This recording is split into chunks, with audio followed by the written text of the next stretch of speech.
Everyone else knows to be quiet in home paddock right now, but the delivery drivers don't know that. Yeah, even the cows know. That's right. Even they were told. I'm Tammi Jonas here at John I Farms on the unceded lands of the Dja Dja Wurrung, and I'm also the president of the Australian Food Sovereignty Alliance. And I'm honoured today to be accepting this award on the behalf of my dear friend and comrade, John Reid.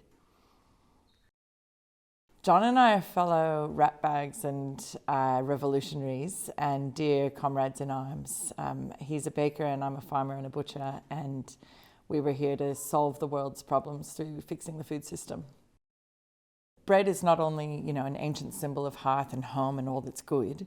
It's also, in modern society, it's a symbol of all that's wrong in what he called white slice death, right? And stuff that is non-nutritious, just calories, that's not any good for us.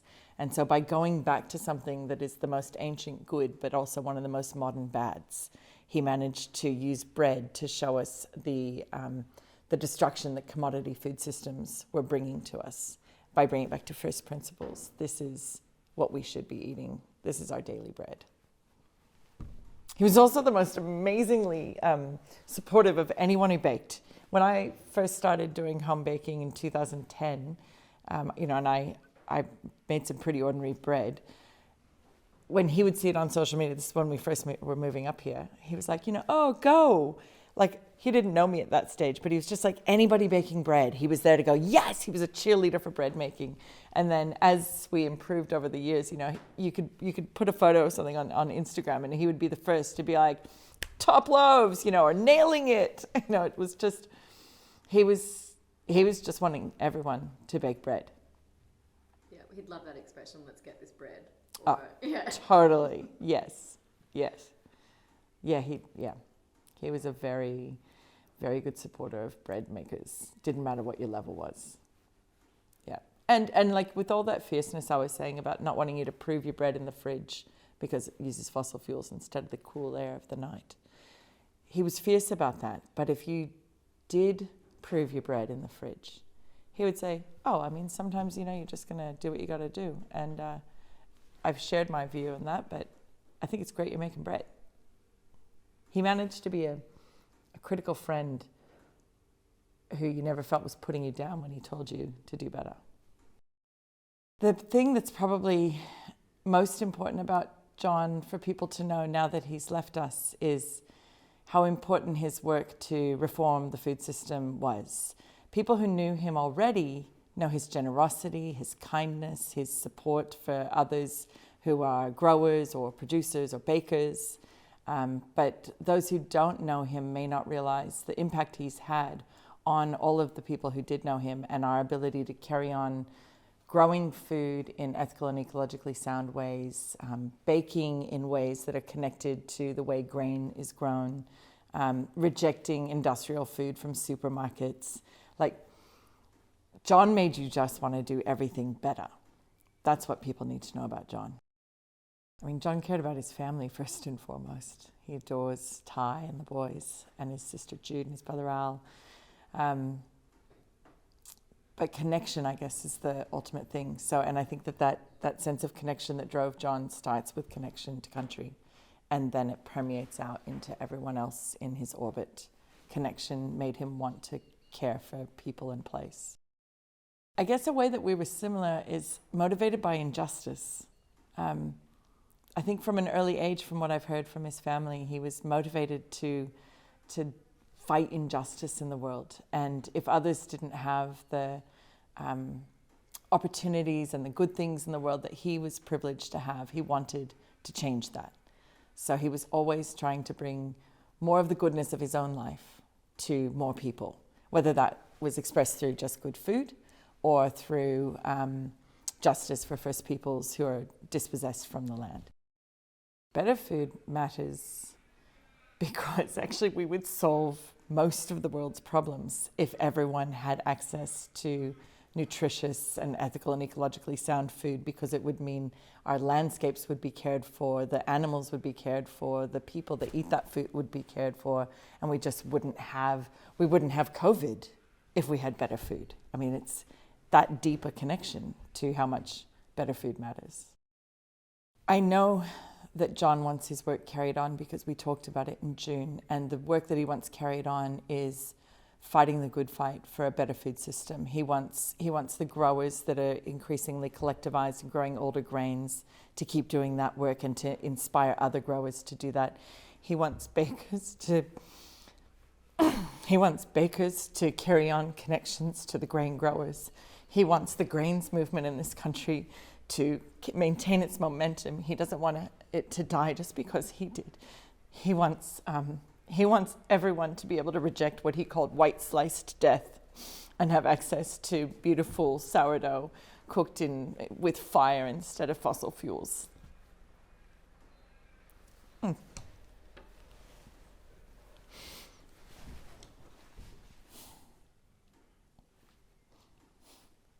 After talking about his illness, we actually had just one of our normal revolutionary discussions. He didn't want to just talk about being sick. He actually wanted to talk about, Tam, what are we going to do about the young people? He said, I'm worried about the young farmers. He said, some of them are really struggling to make a go of this. What are we going to do? How are we going to keep them going? Because if they don't make it, this whole movement fails. And so even, as he was dying, he wanted to know how to have a better future for everyone he was leaving behind. And yeah, that makes me feel really emotional because he's not here to do it with me anymore.